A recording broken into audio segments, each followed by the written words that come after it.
เห็นบ่ปลาข่อยลิ้นน้ำพี่น้องปลาข่อยลิ้นน้ำเห็นบ่เห็นบ่เห็นบ่พี่น้องตัวแดงๆเบิ่งใกล้ๆเบิ่งใกล้ๆเบิ่งปลาลิ้นน้ำพี่น้องมื้อนี้ก็ได้มาปลูกมาแตงอยู่สวนม่องข่อยก็เลยแนมไปก็เห็นปลาลิ้นน้ำเลยแม่นบ่เนาะปลาลิ้นน้ำเนาะเบิ่งคักๆเห็นหดหลังขี้มันพี่น้องตอนเดือนสี่ได้มันได้7 ขีดตอนนี้จักสิใหญ่ขึ้นเท่าไรแล้วเนาะเดือนสี่เดือน6 2 เดือนพอดีเนาะเห็นหลังบ่พี่น้องเห็นหลังปลาไก่บ่นั่นมันย่านไปแล้วยังไปละไปแล้วลงแล้วนี่มาปลูกกันนั่นเด้อนั่งเด้อมาปลูกน้ำกัน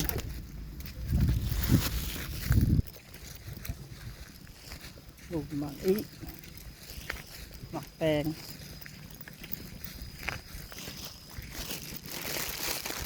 ว่านไม่เคยว่านป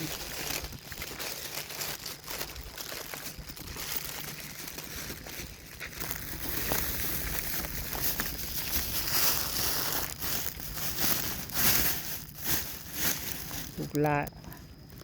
ละก็สิได้กินอยู่บ่เนาะพี่น้องเล็กปลูกละ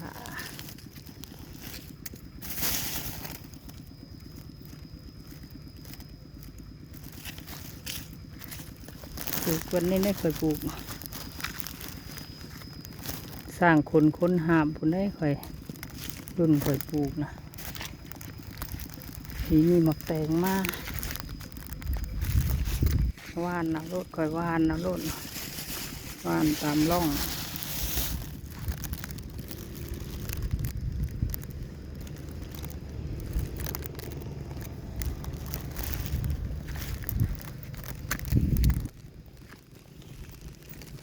ว่านตามร่องมันรถไม่หมดแนวมันหลาย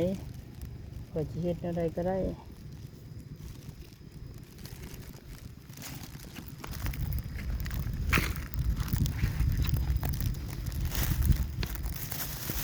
น้ำแกงข่อยลายข่อยเฮ็ดอะไรก็ได้สีว่านไปนี่ก็ได้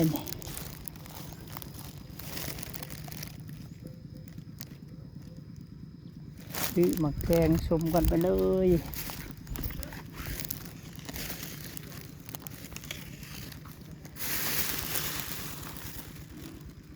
ทั้งสี่พี่น้องหมักแตง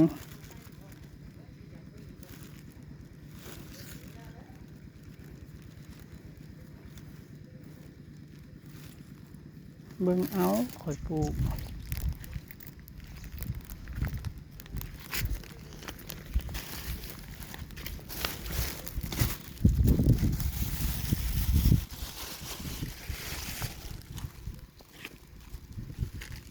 ทิพย์อันสาหามันลือได้นี่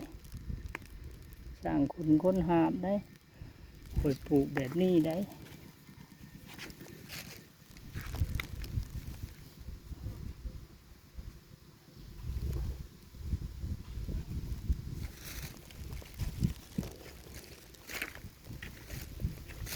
อันนี้ค่อยกระปลูกตะก้อนนะเอาไม้ขีดแล้วก็ว่าน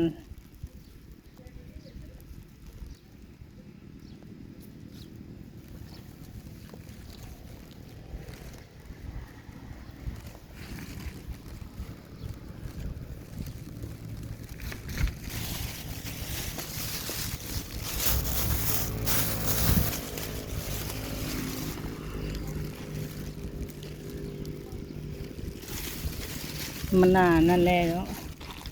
อยากแยบแล้วก็ได้ขีดเนาะคนตกหลายที่อะไรขีดแล้วก็ว่าน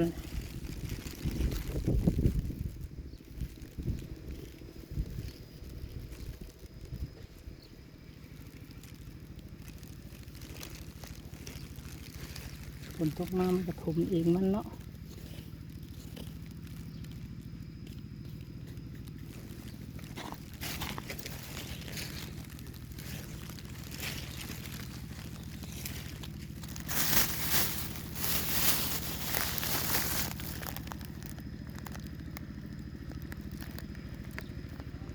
จับกล้องเองเด้อพี่น้องสับอยู่บ่อ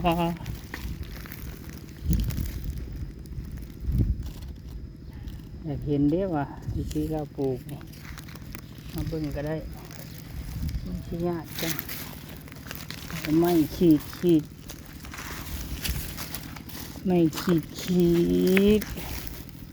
แล้วก็วานตามร่องไม่ขีด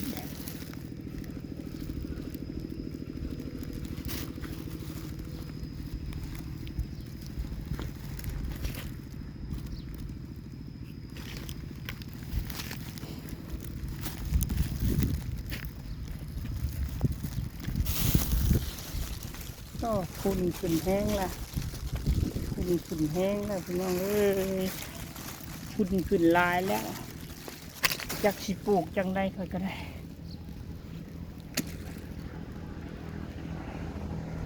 เห็นบ่วิธีปลูกหมักแตงค่อยนะปลูกง่ายไม่ขี้กระวานตามร่องมันวานไปไม่ขีด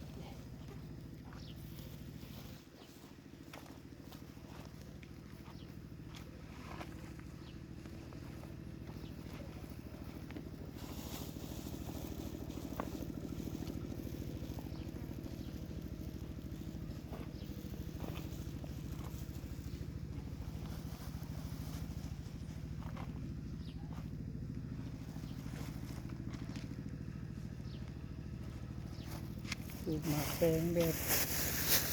สบายทันสมัยไม่ขีดแล้วก็วาน